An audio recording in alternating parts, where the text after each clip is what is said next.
Welcome to the Rockabye Revenue Podcast with me, Abby Watson.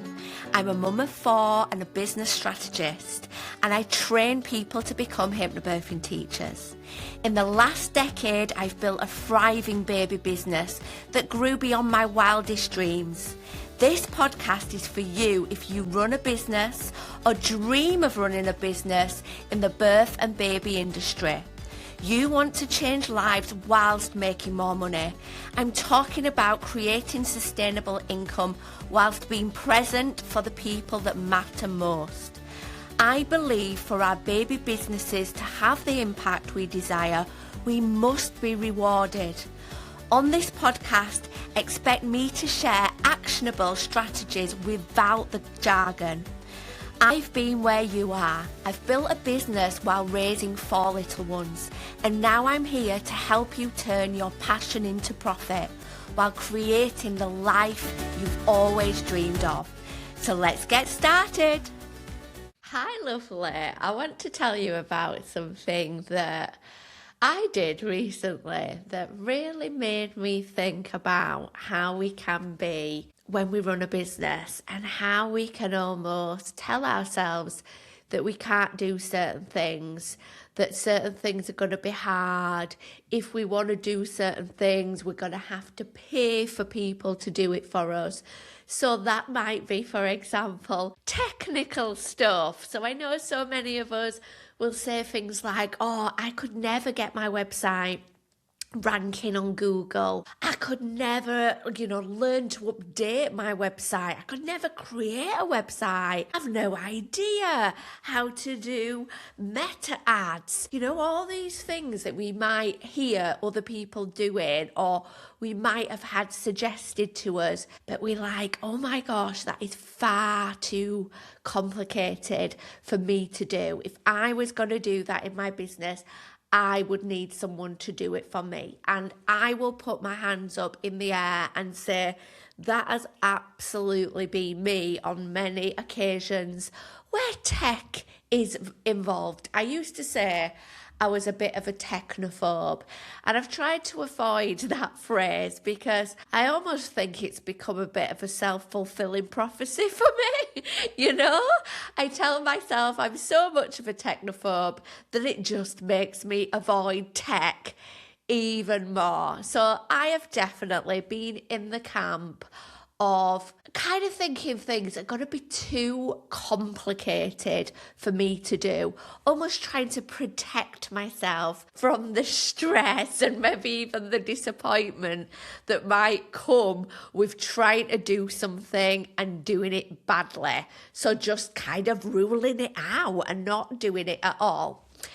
Well, as I said, something in my personal life made me think a lot more about this weekend. Now, for a bit of context, oh my gosh, it's probably been a long time since I've done a bit of a life update. But if you are someone who listens to this podcast, you'll know that life has been pretty hectic for me recently. Like, we've had all sorts of hurdles to deal with, like my son being out of school for a year, us trying to fight for him a place in a special school, which he has now got and is absolutely thriving, which is wonderful, but it's a long way from our house, so that's definitely come with a bigger workload. My daughter started secondary school, and that absolutely going tits up. Basically, that not going well, and I feel like I'm almost back where I was when my son started secondary school. It's just been really stressful, really worrying.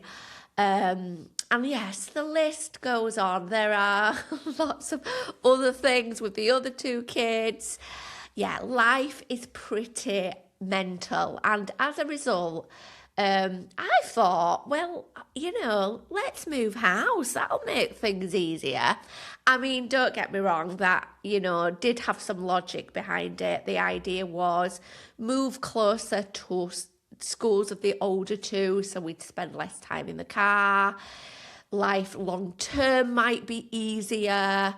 So that's what we were doing. But oh my God, can I just say how blooming stressful is having your house on the market when you have got children. Anyone who has done this will know it is an absolute nightmare because, at pretty much a moment's notice, you've got to get your house so tidy that it wouldn't even matter if somebody looked in the worst cupboard in your house, Yet you've got little people that are just determined to make your house look horrendous all the time. So yeah, I found having the house on the market unbelievably stressful, and it was just a stress too far. Not to add the frustration and disappointment when someone had come and you'd think, oh my gosh, they really like it, and then nothing. We also had disappointments where we had a buyer and then they pulled out, and just the stress of that was just, really, really frustrating. And I really get it. These are very much first world problems. But yeah, it was just pushing me over the edge, quite frankly. So we made the bold decision not to move house for the foreseeable, which I love my house anyway. So that is great. I mean, it's not solved the schooling dilemma in terms of we are far away from two of my kids' schools, and then my third will be going to high school a year in September, and again, that isn't going to be near either. So yeah, I'm not quite sure how we're going to solve that. I'm not sure, but I'm not going to, worry about that right now. But anyway, that was a very long way around explaining that we are not selling the house. So instead, I have been getting a lot of stuff done that I've wanted to do to the house, but because moving has always been there as a possibility, it seemed silly doing it. So for example, as much as I love our house, it has not got very much practical storage. So we've had fitted wardrobes fit in two of the kids' bedrooms. We've had a log burner fitted. Obviously, that's not to do with storage. That's to do with heat and just prettiness. What else have I done? I've decorated a lot of rooms. We've replaced the flooring in one of the bathrooms and the bath. I've redone the work surfaces. Not me. I got a company in to change the work surfaces in the kitchen, which has made it feel like a new kitchen, which has been amazing. And all these things have been very exciting and very, very dysregulating for me. I cannot deal with my house when things are all over. And you know what it's like? You get one room done and it means that there's stuff in all the other rooms, because you've got to get stuff out for the work people to come in, So it's just been like that for weeks, and it has really impacted my emotional state because home just hasn't felt like home. Now, I am so grateful I have got this lovely office near my son's school that I've mentioned before, because that has felt even more of a sanctuary. But anyway, to get back to what I was actually blooming saying, last week we had fitted wardrobes fitted in two of the kids' rooms, and lovely they are, but it caused absolute chaos. And one of the things that I didn't realise was we'd have to pull the carpets up, and then they'd have to be refitted around the wardrobes after. Okay. So the wardrobe fitter guy finished on Friday, and we had the chaos of the bedrooms to deal with. You know, putting stuff back in the wardrobe, rearranging the rest of the furniture, and of course, these big overflowing carpets that now don't fit in the room. So I tried to find a carpet fitter, could not find one that was interested in a job where they weren't providing the carpet, you know. I guess it's not worth it for them to come out to a house just to kind of like tidy up a carpet, refit it as such. They weren't interested. Put an advertisement on Checkatrade. Nobody got in touch. So I was faced with like this real frustration because I am someone that wants things done yesterday, never mind bloody tomorrow. So the thought of the carpets being like that for a long time and not being able to actually get into the new wardrobes very easily because there was this heavy, thick carpet almost like bundled in front of it. I thought to myself, could I do this myself?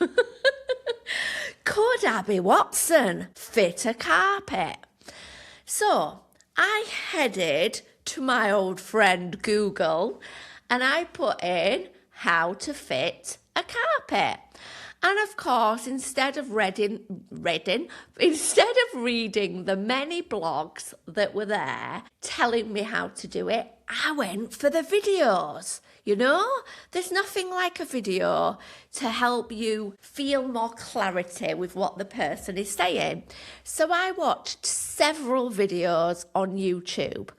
I saw what tools I needed, and I saw that actually it wasn't as easy as just like getting scissors and cutting and then plopping it down. It's not as easy as that, apparently. You know, you've got to think about smoothing it and making it like not fit, more than fit. You've got to make it like not to the edge. You've got to make it beyond the edge and then tuck the edges down with a special tool and use this like weird maneuver to like make sure you've flattened out the carpet so it doesn't have these big folds. You've got to deal with the underlay underneath. You've got to stick down these like bits of wood with spiky stuff on so that then sticks the carpet down after. So there was quite a few steps to this. But I wasn't put off because my motivation was getting those rooms usable and looking really nice. I had lived in chaos for far too long. So even though this felt like, actually, this is quite a complicated job, this woman was not put off because my motivation was stronger than my fear. So I continued to watch these videos and I realised I didn't have the right tools. I didn't have a specialist like carpet putting down tool. I did have a Stanley knife that I'd found in the garage, but I didn't have like this special like tucker. I don't know the proper name, but I didn't have a tucker. I didn't have a smoother, but I did find things that looked a little bit similar. So I saw that blimey hell, I can't speak today, that a wallpaper scraper looked pretty similar. So I thought, well, that'll do. I thought, yeah, I've not got a smoother, but I have got feet with shoes. So maybe that'll work. So I studied these videos and I got to work. Well, let me just tell you, it was hard work. It was sweaty work. It really was. But my goodness, I've done a blooming great job. And I can't not go in that room and admire my handiwork. Like, the tucking that I have done is beyond, like, my proudest moment. You know, I am so proud of myself that I had never fitted a carpet in my life. And it was a tricky job. I had to do round angles and all sorts. And I blooming did it. I fitted this carpet with my own bare hands. And I would not say I am a keen DIYer. I am someone that is happy to pay other people to do it because previously I'd always thought things were much more complicated than maybe they are. So what is the moral of this story? Well, the moral of my very long and drawn out story of fitting the carpet myself with my bare hands is that everything, or should I say pretty much everything, is learnable and doable yourself. Even the things that at first look we think, I would never be able to do that. I'm not the type of person that's good at DIY, or let's take this from a business perspective. I'm not the type of person that's good at tech. I'm not the type of person that could talk on video. I'm not the type of person that could go to networking. Maybe instead we could say, I'm not the type of person yet. I'm not able to do that yet. But I'm going to learn. I'm going to learn. Because pretty much everything that we do day in, day out in our lives, in our work, once upon a time, they were things we didn't know how to do. You know? Let's even take the thing that many of us spend a few hours doing every day when we don't really want to be doing it.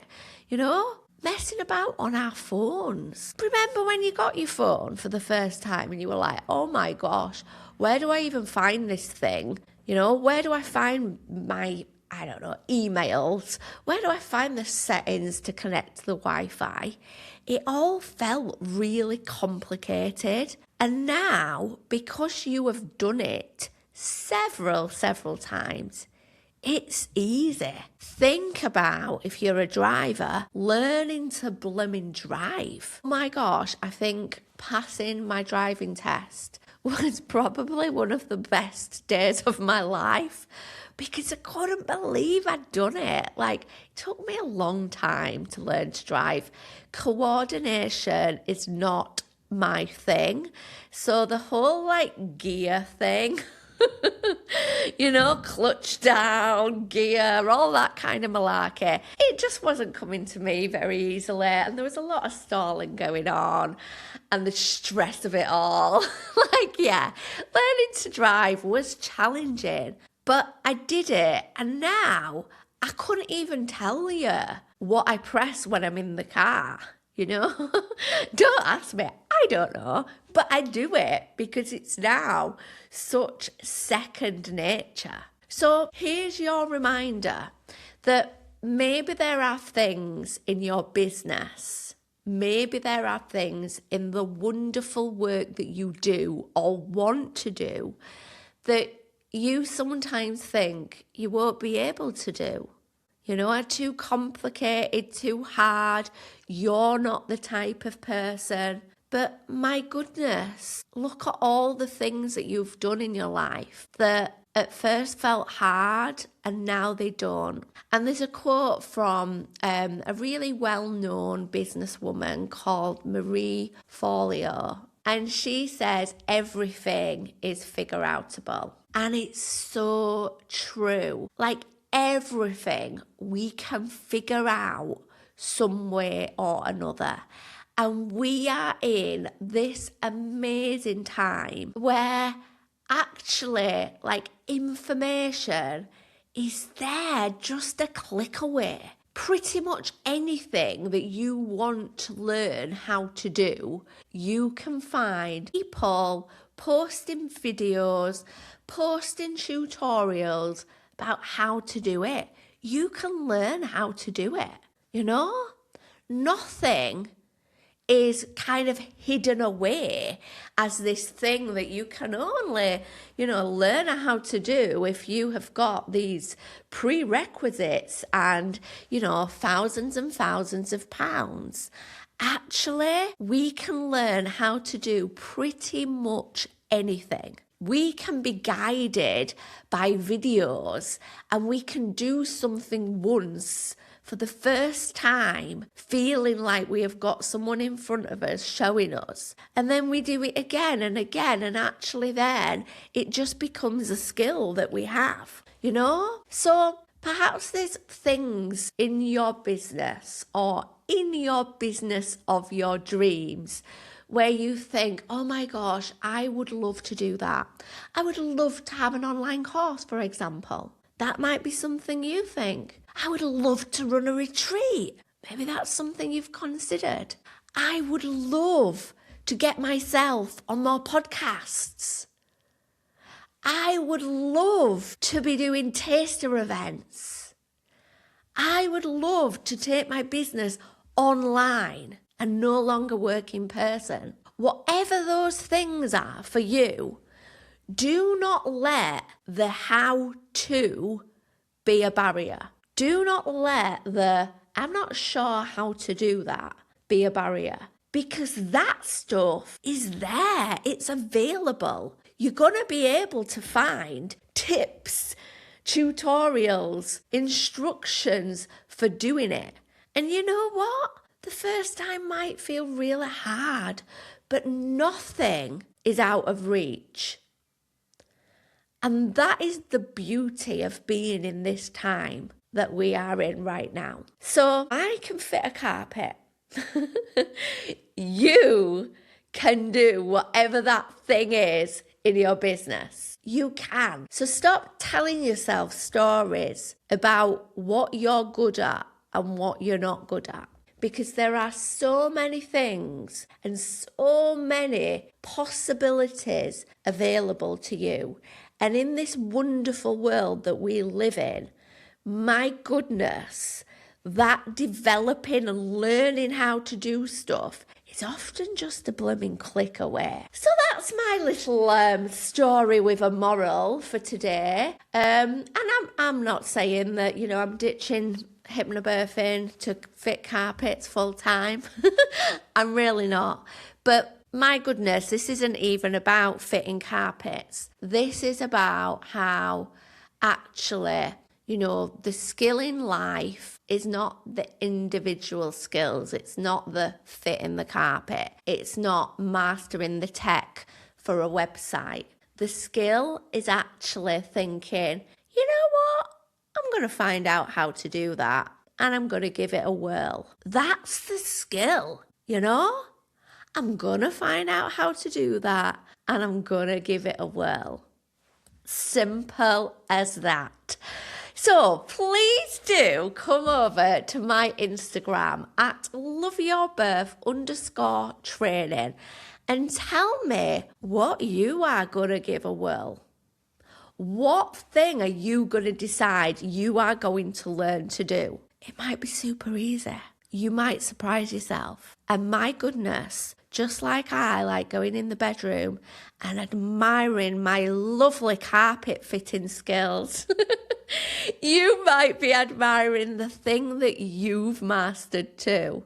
Because my goodness, there's such a wonderful feeling from doing something that you once thought was going to be really impossible for you. The pride of that is pretty incredible.